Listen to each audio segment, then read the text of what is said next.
বন্ধুরা, আজকে ছেলের খাওয়া হয়ে গেছে, তো এবার আমি খাবো, সেই জন্য এবার খাবার বাড়ছি। ছেলে আজকে আগেই খেয়ে নিয়েছে।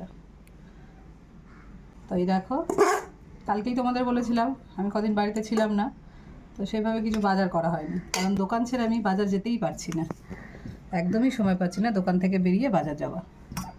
তো বাড়িতে যা যা আছে এখন সেই সব দিয়েই রান্না করছি। আর দোকানের সামনে থেকে যে ভ্যানগুলো আসে সেগুলো এখন কয়েকদিন দেখছি আসছে না। তো দেখো, ভাত নিয়ে নিয়েছি, এবার লঙ্কাটা দিয়ে দিলাম। আর এই দেখো, এখানে নিয়ে নিলাম মুগের ডাল, সজনে ডাঁটা দিয়ে করেছি আলু দিয়ে পোস্ত। সজনে ডাঁটা আর আলু দিয়ে করেছি পোস্ত। আর দেখো, এখানে করেছি আমি বড়ি, বেগুন, আলু দিয়ে করেছি, আর আম শুকনো দিয়ে টক বানিয়েছি। সবগুলোই ছিল দেশের বড়ি, তো এই বড়ি দিয়ে টক বানিয়েছি। এই দেখো, ডিম সিদ্ধ করে মাখা করেছে।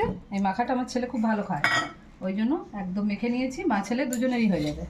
আর এই দেখো, সব শেষে করেছি নিম বেগুন ভাজা। তো এই হচ্ছে আজকে আমাদের দুপুরের মেনু। তো বাড়িতে যা যা ছিল সেই সবই রান্না হয়ে গেছে।